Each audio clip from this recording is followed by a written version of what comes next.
Eddie, mad one. Where'd you start with?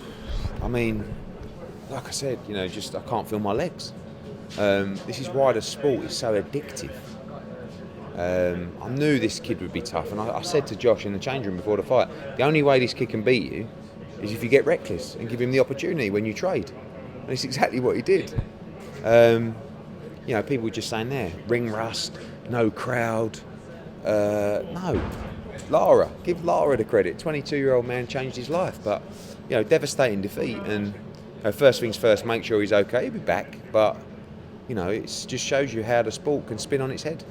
Started really strangely, the fight anyway, from both of them. It was almost obviously clearly strange for Josh not to have a crowd there. Do you think that just meant he didn't really get going and Lara probably grew from confidence? Yeah, Lara was always going to be dangerous because we knew he can punch, but you're talking about a young man who is a decent featherweight who can punch against the world number one, the Ring Magazine ranked number one fighter.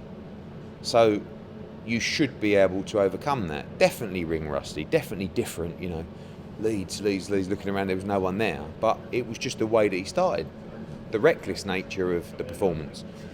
Like, I'm just going to blow this guy away in 2 or 3 rounds. And if he would have taken his time, if he would have boxed him, I believe he would have broken him down and probably boxed his ear rolls off. But he got hurt in the fight, he got concussed, and he never recovered. I mean, I guess he did recover in the 5th round or 6th, but he never fully recovered. And I thought his bravery was unbelievable. Unbelievable. I mean, it was a very difficult call for Howard Foster when he got up, because you could see part of Howard thought he shouldn't go on, and part of him thought, I have to give him the benefit of the doubt. But it was like that, wasn't it? And then, he went back to the corner. And like I said, the bravery was unbelievable. But as we've seen before, when you're concussed, you can't recover. No matter what you do, people are saying, hold, move, box. You can't do it. So to even get as far as he did, and there were times where, he was catching and countering, and I was thinking, just land one. Imagine if he would have turned it round. And I thought, even at stages, that he was going to. But Lara was just too fit, too strong, too hungry, and punched too hard, and it was a devastating finish. Do you think he should have been stopped there? And do you think, maybe a better question is, do you think if it had been Lara in that state, it would have been stopped? From the referee? Possibly. It's difficult because at that level, when you're talking about a guy, and you shouldn't distinguish between one and the other, but you got a guy who's number one in the world, and it's like, well, I have to give him the opportunity to carry on. When there's a guy that's expected to lose, I think even subconsciously it's a different kind of decision. But it's very difficult. I think Adam Booth said, he should have been pulled out of the fight. He's got his dad in his corner. His dad's got his best interests at heart, and I think they felt like he could recover. And he did, he nearly did. But ultimately, as the rounds went on, the wear and tear was too much. And you say you've got a contracted rematch. I guess it's far too early to talk about that, but... Yeah, I mean, I know what Josh Warrington will be thinking even now, because he's a fighter, but the people around him, and I put myself in that team, have a responsibility to make sure he's safe and well, and that's the first priority. He's gone to hospital on his feet, he's okay, but I feel like he needs to get checked and scanned. And when he wakes up in the morning, he's going to kick himself, he's going to be gutted, and he's going to want to fight Mauricio Lara again, like every fighter does.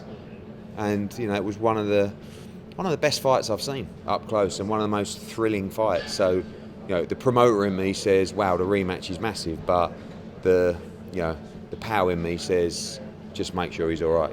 The rematch is a long way away, but we'll see what happens. Do you think there was maybe a bit too much chat about what was next? Maybe. We said it, didn't every time we talk about it, we've made the same mistake a million times before. Most famously at Madison Square Garden. And this one felt a bit even stranger because there's no one in there and it's silent. Even with Dillian against Povetkin, that had the same feel as that, but that was a 50-50 fight. But at the time of the stoppage, Lara was probably the same odds as Povetkin was at that time, and it just numbs you, because when you're in a massive arena with 20,000 people, it's a buzz, it's a circus, it's nuts. But when you're in there and you sort of just go back backstage and you go to the toilet, you're like, you can hardly stand up. But that's why this is the greatest sport in the world, because nothing makes you feel like that. I mean, football, okay, maybe FA Cup final and coming back in sudden death, but that's just unbelievable. And Matt Christie tweeted saying, it's a shame about the Kiko Martinez fight because no one will be talking about the main event now. And it needed something like that to stop people talking about that. So, although we didn't win, at the same time, what that tonight has given us is entertainment we'll never forget. Segues nicely into looking at the chief supporters. Alpha Barrett got the win, but obviously in really controversial circumstances, and you were outspoken in your interview, just really bizarre, awful scorecards, really. Yeah, I feel sorry for both fighters because I'd like to be standing here saying, good win for Zelfa, close performance. And it was a good performance, and it was the perfect fight for him because Kiko asked him loads of questions. He learnt so much from the fight, but now, as all we're talking about, is the cards. So if it was a split decision or Zelfa wins 115, 113, everyone goes, oh, it was close. Well done. On we go.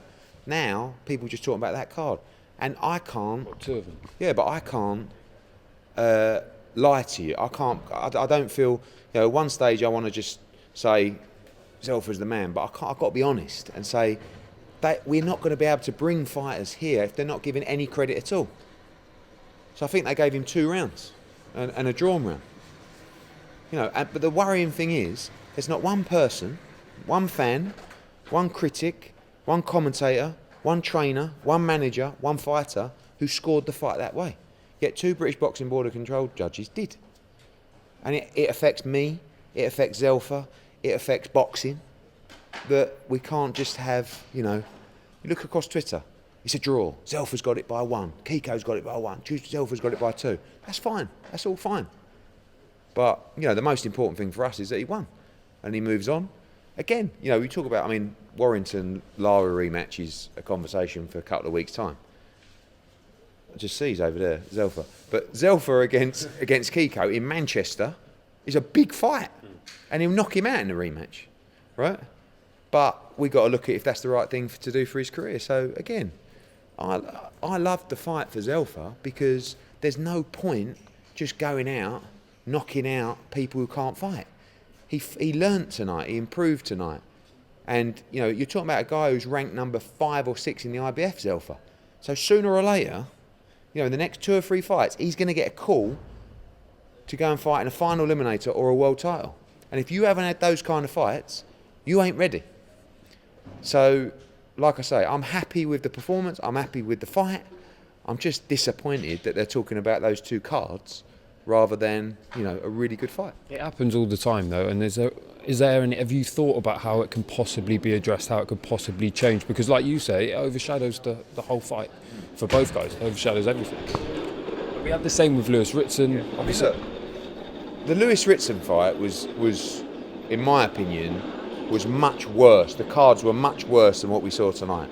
The fact that we got 2 of them, often we get an outlier and it's like, that's crazy, but 2 of them is mad. Is, like you say, what is happening?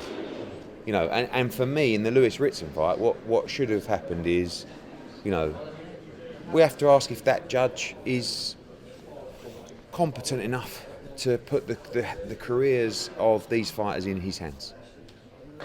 And again, if no one's got that card in the world, apart from those 2, why? It's not corrupt, by the way, at all. If it was corrupt, you'd make it by 1 round or 2 rounds. You wouldn't even cause a scene, would you? But this is just, I don't understand.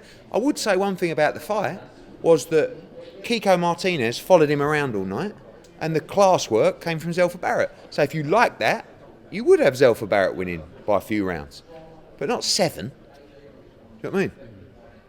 And he's looking at me. So, I'm just being honest. And I'm not going to lie to him because, I would have been fine with a round, 2 rounds. But it doesn't help anyone. And you go straight into next week, which has been sort of earmarked as the one out of the whole flurry of shows you've got coming off the back of this. Amazing. But I was driving here tonight thinking this is a really good show tonight, but next week is unreal.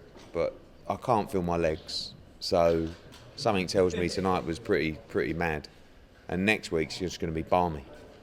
So it's well, listen, it's all good for boxing. Everyone's talking about boxing tonight.